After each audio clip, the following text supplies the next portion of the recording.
Assalamualaikum warahmatullahi wabarakatuh. Bagaimana kabarnya anak-anakku peserta didik kelas 10 Madrasah Aliyah Nur Sobah? Baik-baik saja, alhamdulillah.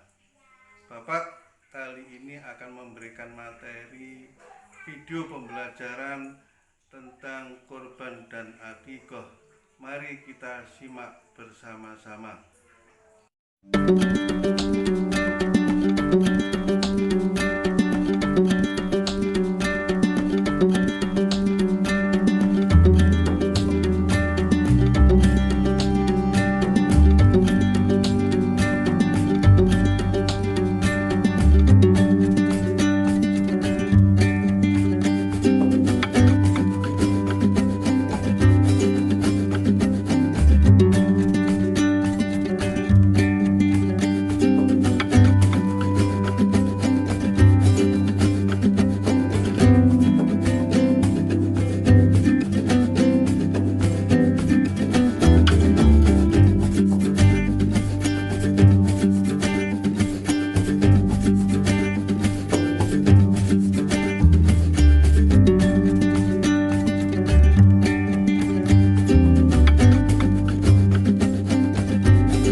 Sesuai syariat Islam, ibadah kurban adalah termasuk dalam ibadah makruh, yaitu suatu ibadah yang terikat waktu, rukun, dan persyaratan tertentu.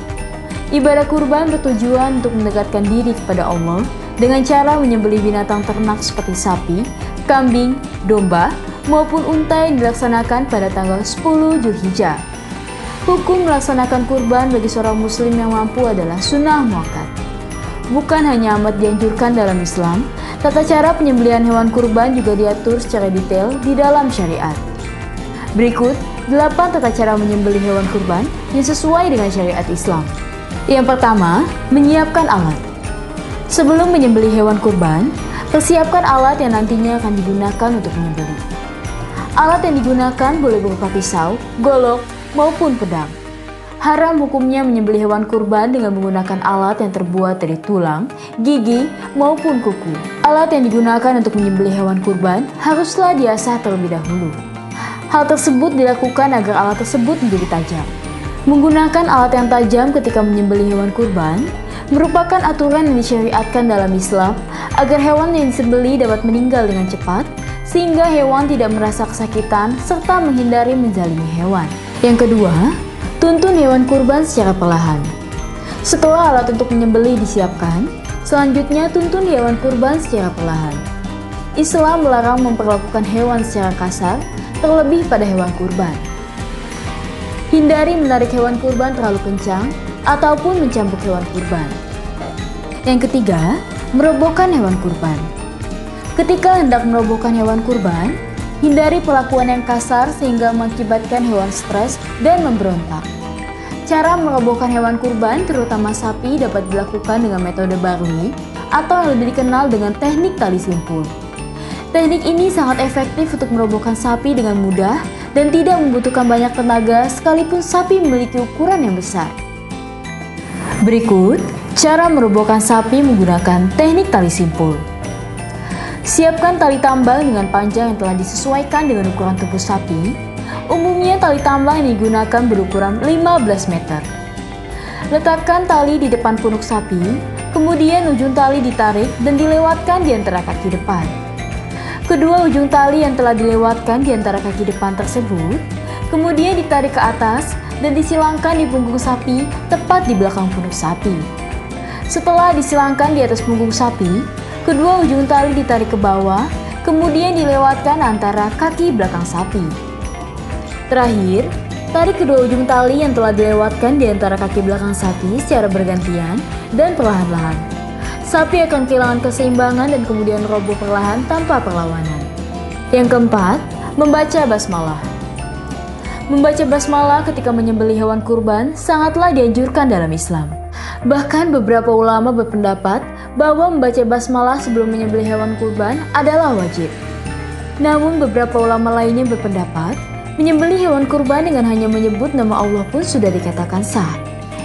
Hal tersebut berdasarkan firman Allah Subhanahu wa Ta'ala dalam surat Al-An'am ayat 121 yang berbunyi, "Dan janganlah kamu memakan binatang-binatang yang tidak disebutkan nama Allah ketika menyembelihnya.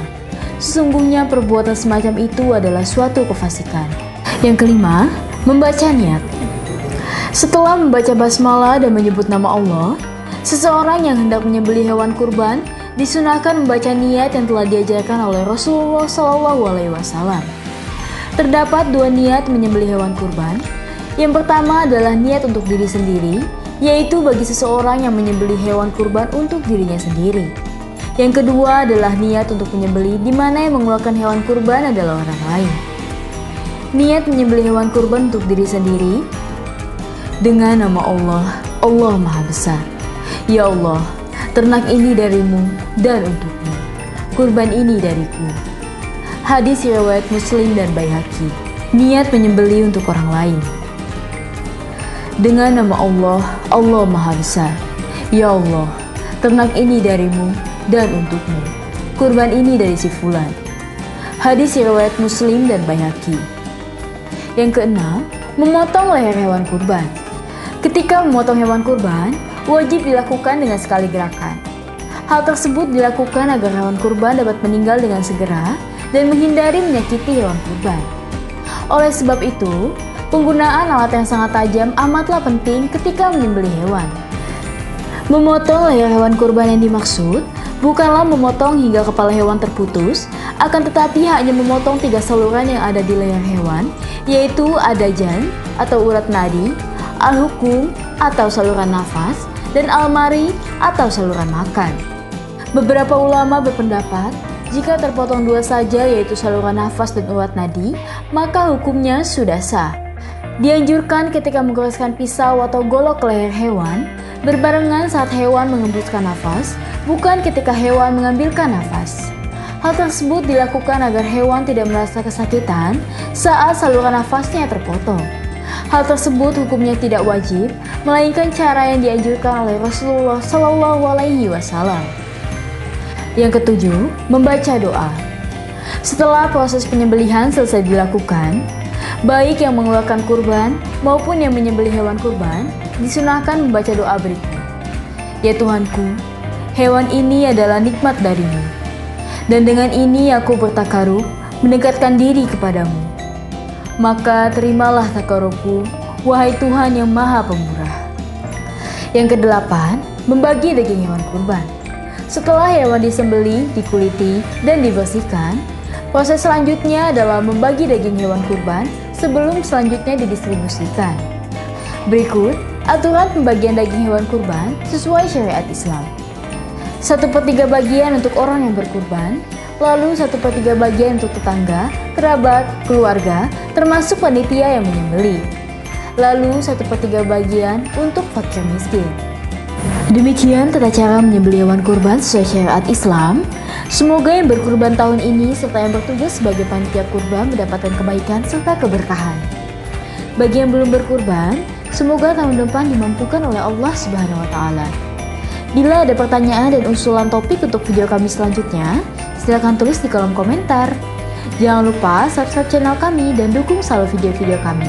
Terima kasih telah menonton video ini. Wassalamualaikum warahmatullahi wabarakatuh.